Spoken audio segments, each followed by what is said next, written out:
I was living abroad, quietly covering all of my husband's medical bills without hesitation. But when I flew home to surprise him on his birthday, I found my best friend pregnant with his baby. They smiled and told me they were starting a new life and still expected me to keep paying for it. They had no idea what was coming next. 3 days ago, my entire world shattered when I walked into what I thought was my home. There on the couch were my husband Jeff and my childhood best friend Grace, tangled up together. And then I saw it. Grace was clearly, undeniably pregnant with his baby. The sheer audacity of it all. They actually expected me to keep sending money from Europe to support their little love nest while they played house. Can you believe the nerve? Honestly, the whole situation is completely insane, but you need the backstory to understand just how twisted this is. Jeff was diagnosed with a rare form of cystic fibrosis when he was 24, about 2 years into our marriage. The insurance company flat out refused to cover the experimental treatments he needed, calling them investigational and not medically necessary. We appealed, we fought, we got denied over and over. Lawyers told us we had basically no chance against them because the treatments weren't FDA approved yet. The medical bills, they were absolutely crushing us. We're talking around $4,000 a month just for medications, not even counting the endless specialist visits and tests. We'd burned through every penny of our savings, staring down bankruptcy, when I got this incredible job offer from an international consulting firm. It paid almost triple what I was making, but there was a catch. I had to be based in their Munich office for at least 2 years. Jeff and I talked about it endlessly. It was the only way we could afford to keep him alive. So I took the job. Every single month I sent home about 40% of my salary. It covered his medical expenses, kept him comfortable. The plan was for me to stay in Munich until we had enough saved, or until the treatments became more widely available and covered by our original insurance. Since Jeff couldn't work full-time and needed help with daily tasks and appointments, Grace, my best friend since we were 8, volunteered to move in and take care of him. I trusted her completely. She had been there through everything with Jeff's diagnosis and treatment. She'd even helped us research options, driven him to appointments when I was working extra hours to save money before I left. Felt perfect. Jeff would have reliable care, Grace would have free housing since her lease was ending, and I could focus on my work knowing the most important person in my life was being looked after by someone who genuinely cared. We video called every day. Jeff always seemed fine, and Grace gave me updates on his appointments and meds. I was even planning to surprise Jeff by coming home early for his birthday next week. I secretly got time off, booked a flight, no word to either of them. And then I walked through the front door, my own key in hand. There they were, cuddled on the couch watching a movie. And Grace, obviously profoundly pregnant. The first thing Jeff blurted out was, "This isn't what it looks like." Seriously? She was clearly pregnant. And they were holding hands. When I finally managed to ask how long this had been going on, Grace started crying, confessing they developed feelings about 4 months ago. And she was 5 months pregnant. Jeff immediately jumped in, trying to explain they were planning to tell me, but wanted to wait until I came home permanently so they wouldn't disrupt my work situation. Then he dropped the bomb. They decided the best solution was for me to continue working in Munich, sending money home, while they figured out how to make their new family work financially. Grace, my supposed best friend, actually had the audacity to say I should be understanding, because she had been sacrificing her own life to take care of Jeff while I was living it up in Europe. She claimed it was natural for them to develop feelings, spending so much time together, and that I should appreciate everything she had done for our family, instead of being upset. But the most unbelievable part? Jeff actually suggested we didn't need to get divorced immediately. He thought it would be more convenient for me to remain his legal spouse so he could stay on my health insurance. Since Grace wasn't working and couldn't get insurance to cover his condition, he thought it made financial sense for me to stay married, at least until after the baby was born and they could figure out their long-term plans. I told them both they had completely lost their minds if they thought I was going to continue funding their affair and supporting their baby, all while they lived in my house using my money. Jeff got defensive, saying I was being unreasonable, that his medical condition meant he couldn't survive without my salary paying for his expensive treatments. Grace backed him up, saying breaking up their family would essentially be sentencing Jeff to death. I walked out immediately, checking into a hotel, trying to figure out what the hell just happened. I'm filing for divorce as soon as humanly possible, and I'm going to fight any attempt he makes to get alimony. I'm also talking to a lawyer about getting back the money I poured into our joint accounts and household expenses over the last year and a half. What makes me angriest is that they clearly planned this whole thing, hoping to manipulate me into continuing to pay for their lifestyle. Grace even had the nerve to suggest I should be happy for them, because they found love during a difficult time.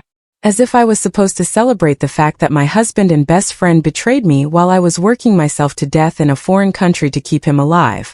I know some people might say I should have seen this coming, or that long-distance relationships never work. But I truly trusted them both. I thought we were all working towards the same goal: getting Jeff healthy enough for me to come home. I never ever imagined they'd take advantage of my absence and my financial support to build a relationship behind my back, and then expect me to keep funding it after they got caught. Right now, I'm just trying to process everything, trying to figure out the best way to protect myself legally and financially. I'm definitely getting divorced, and I'll probably have to quit my job in Munich and come back to the States permanently to deal with this mess. I just can't believe the two people I trusted most in the world could betray me like this, and then act like I'm the one being unreasonable. It's been a week since I found out about Jeff and Grace, and I've actually made some real progress getting my life sorted. I've moved out of the hotel and I'm staying with my parents while I search for a divorce lawyer and figure out my next moves. I've found 3 family law attorneys who specialize in cases involving medical expenses and spousal support, and I'm meeting with all of them this week. Based on initial talks, it looks like I have a really good chance of avoiding alimony because of the adultery, and because I can prove I was the main financial provider while he was having an affair. The lawyers also think I might be able to get back some of the money I sent home over the last year and a half, especially what went into our joint savings and household projects. I kept meticulous records of all my transfers, and I have documentation showing every penny I contributed. I've already started the process of removing Jeff from my health insurance, which should take effect at the end of this month. I explained the situation to my insurance company, told them I was filing for divorce due to adultery, and they confirmed I can remove him once the paperwork is filed. Jeff has tried calling me several times, but I'm not answering. I've blocked both him and Grace on social media. My parents have been amazing, letting me stay as long as I need and offering to help with legal expenses, though I should be able to cover everything myself. The situation with my job in Munich is actually better than I expected.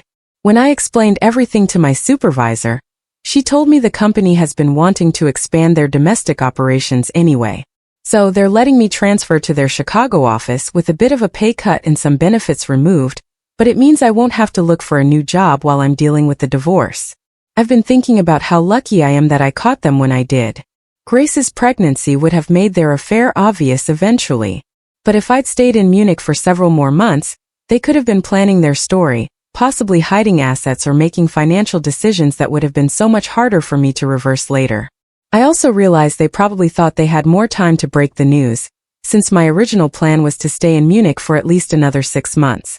The fact that I surprised them by coming home early for Jeff's birthday meant they didn't have time to coordinate their story or prepare for my reaction. My parents have been helping me go through all our financial documents and joint accounts for the divorce proceedings. We discovered that Jeff had been using our joint credit card to buy things for Grace, including prenatal vitamins and maternity clothes. That's definitely going to help my case when it comes to proving he was spending marital assets on his affair partner. I'm filing for divorce this week, and I'm also requesting temporary orders to prevent him from accessing our joint accounts or making any major financial decisions while the divorce is pending.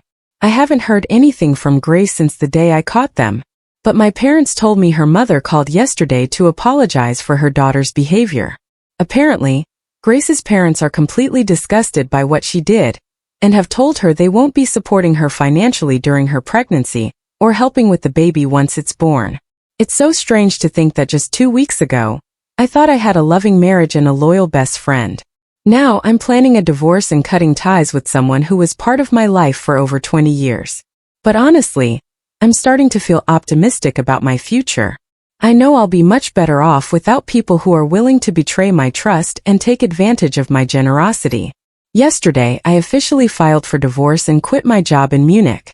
The last week and a half has been a whirlwind of legal paperwork and major life decisions, but I'm finally feeling much more in control. My attorney filed the divorce petition along with requests for temporary orders to protect my assets. We're asking the court to divide all marital property equally, but we're also requesting that I be reimbursed for the money I contributed to household expenses and Jeff's medical treatments while he was having an affair with Grace. The temporary orders also prevent Jeff from incurring any new debt in my name or accessing our joint accounts without my permission. My lawyer explained this is standard practice in cases involving adultery to stop the cheating spouse from spending marital assets or hiding money. Jeff's parents showed up at my parents' house 2 days ago, wanting to talk about the divorce. At first, they tried to convince me that Jeff and Grace's relationship was just a temporary phase, brought on by the stress of his medical condition and my absence. His mother actually suggested that if I came back home and worked on our marriage, Jeff would realize his feelings for Grace weren't real and they would break up. When I explained I wasn't interested in reconciling with someone who had been lying to me for months and expected me to financially support his affair, Jeff's father got much more direct. He admitted they were worried about how Jeff would pay for his medical treatments without my income and insurance. They then suggested I should consider not divorcing Jeff immediately, and instead work out some kind of arrangement where I'd continue to help with his medical expenses until he could find another solution. His mother even suggested Jeff should be required to break up with Grace and that Grace should be forced to terminate her pregnancy so Jeff and I could work on rebuilding our marriage. I told them their suggestions were completely inappropriate, and that I wasn't going to sacrifice my own well-being or continue being manipulated just because Jeff has a medical condition. His father got angry, saying I was being selfish, and that I clearly never really cared about Jeff if I was willing to walk away when he needed me most. I reminded them that I had spent the last year and a half working in a foreign country, sending home most of my salary to pay for Jeff's treatments, while he was building a relationship with another woman. I also pointed out that they had never offered to help with his medical expenses themselves. Jeff's parents left after that, but not before his mother said she hoped I would reconsider, because they didn't know how else Jeff was going to survive without my financial support. It was so obvious they weren't concerned about my emotional well-being or the betrayal I experienced. They were just worried about losing the financial stability my job provided for their son. The situation with Grace's family has been completely different. Her parents contacted me directly to apologize for their daughter's behavior and to let me know they were cutting off all financial support for her, including her college tuition and living expenses. Grace's mother told me they were ashamed of what she had done and couldn't understand how she could betray a friendship that had lasted over 20 years. Grace's parents also said they wouldn't be providing any support for the baby once it's born because they don't approve of how the pregnancy came about. Her father told me they had raised Grace to have better values and were disappointed she had chosen to destroy a marriage and a friendship for a relationship that might not even last. The financial impact on both Jeff and Grace is already obvious. Without my income, Jeff can't afford his full treatment regimen and has had to switch to a less expensive, less effective medication. Grace has apparently been trying to find work, but is struggling because she's pregnant and lacks recent job experience or marketable skills.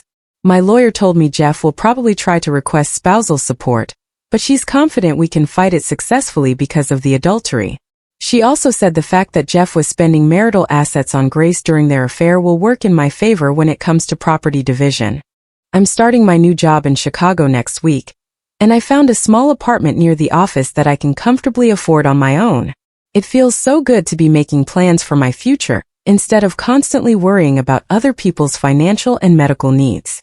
The hardest part has been accepting that the person I thought I was married to doesn't actually exist. The Jeff I thought I knew would never have manipulated me into funding his affair. The Grace I thought was my best friend would never have betrayed 20 years of friendship. But I'm starting to see that I'm better off finding out about their true characters now, rather than sacrificing my well-being for people who take advantage of generosity and loyalty.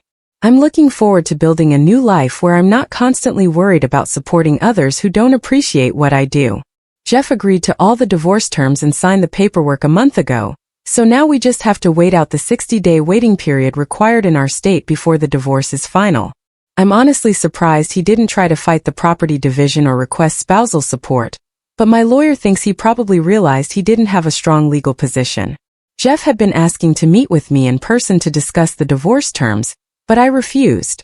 I told him through our lawyers that he could communicate with me about necessary legal matters through his attorney, but I wasn't interested in any personal discussions about our marriage or his relationship with Grace. Yesterday afternoon, Jeff showed up at my parents' house, even though I had made it clear I didn't want to see him. My parents weren't home, and I was in the backyard reading when I heard someone calling my name from the front. When I walked around, Jeff was standing on the lawn, yelling for me. He started apologizing, saying he knew he'd made mistakes, but our marriage could still be saved if I was willing to work with him. Then he said something that made me realize just how delusional he had become. He told me that I was actually the reason he and Grace found each other, because my absence had created a situation where they were forced to rely on each other for emotional support. He claimed that if I had been a better wife and found a way to stay home and take care of him instead of taking the job in Munich, he never would have developed feelings for Grace. He said my decision to prioritize my career had created the circumstances that led to their affair. So, I was partially responsible for what happened between them. That's when I completely lost my temper and went outside to confront him. I told him I took the job in Munich specifically to pay for his medical treatments and keep him alive, and that blaming me for his affair was the most manipulative and ridiculous thing I had ever heard. I also reminded him that Grace was supposed to be my best friend, and they had both betrayed my trust while I was working myself to death to support them. Jeff kept interrupting me, trying to justify his behavior by saying I didn't understand how difficult it had been for him to be sick and alone while I was in Europe. He said Grace had been there for him in ways I couldn't be, and their relationship had developed naturally. I told him that plenty of couples manage long-distance relationships without cheating, and that he was making excuses for completely unacceptable behavior, regardless of the circumstances. I also pointed out that he and Grace had been planning to continue their affair indefinitely while expecting me to keep paying for their lifestyle, which showed they weren't sorry about what they had done. They were just sorry they got caught. When Jeff started saying I was being unreasonable and should be more understanding about his medical situation, I slapped him across the face. I told him to get off my parents' property and never contact me again outside of necessary legal communications. He looked shocked, but he got in his car and left without another word. I called my lawyer immediately to let her know what happened, and to make sure his unannounced visit wouldn't cause any problems with the divorce. She said his behavior could actually work in my favor if he continues to try to contact me directly instead of through his attorney, because it shows he's not respecting my wishes or following proper legal procedures. My parents came home about an hour after Jeff left, and I told them what happened. My father wished he had been there to make him leave immediately. My mother was worried Jeff might try to come back, so we're installing a security camera system, and we'll contact the police if he shows up again. I'm actually feeling better about slapping Jeff, even though I know physical violence isn't usually the best way to handle conflicts. But hearing him blame me for his affair, and act like I was the one who caused our marriage problems, was so infuriating I couldn't control my reaction. He had been taking advantage of my love and financial support for months while building a relationship with my best friend, and then he had the nerve to suggest it was somehow my fault. The 60-day waiting period should be over by the end of next month, which means I'll officially be divorced and completely free of any legal ties to Jeff. I'm already making plans for how I want to rebuild my life, and I'm excited about starting fresh without having to worry about supporting someone who is taking advantage of my generosity. The 60-day waiting period is almost over, and I'll officially be divorced from Jeff next week. I've been settling into my new life in Chicago, and honestly, I'm really happy with how everything has worked out, despite the difficult circumstances that brought me here. I found out yesterday that Jeff and Grace broke up about 2 weeks ago. According to what I heard through mutual friends, they couldn't handle the financial stress of living together without family support, and they started fighting constantly about money and their future. Grace is still pregnant and plans to have the baby, but she's moved back in with her parents, who apparently decided to support her through the pregnancy, even though they disapprove of how it all happened. Jeff sent me an email yesterday that was so ridiculous, I almost couldn't believe he actually wrote it. He blamed me for the fact that their baby is going to grow up in a broken home because my decision to divorce him forced Grace to raise the child as a single mother. He said that if I had been more understanding about their relationship and found a way to work out a financial arrangement that allowed him to continue his medical treatments, he and Grace could have stayed together, and provided a stable home for their child. The email also included a long paragraph about gender double standards and how unfair it was that I faced no consequences for slapping him, while he was being punished for his emotional mistake with Grace. He claimed that if the situation had been reversed and he had slapped me, everyone would have been calling for him to be arrested, but that people seemed to think my violence was justified because I was the wronged party in the affair. I didn't respond to Jeff's email. There was no point in engaging with his attempts to make me feel guilty for decisions that he and Grace made without considering the consequences. The fact that their relationship fell apart as soon as they lost financial support just proves that their feelings for each other weren't strong enough to overcome practical challenges, which makes his claims about finding true love seem even more ridiculous. My new job in Chicago has been going really well.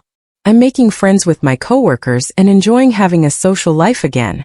It's been liberating not to constantly worry about medical bills and insurance coverage, and to have my entire salary available for my own needs and goals, instead of sending most of it overseas to support someone who was betraying my trust. I'm looking forward to finalizing the divorce in a few months and officially closing this chapter of my life. For the first time in years, I feel like I'm living for myself instead of sacrificing everything for people who didn't deserve my generosity.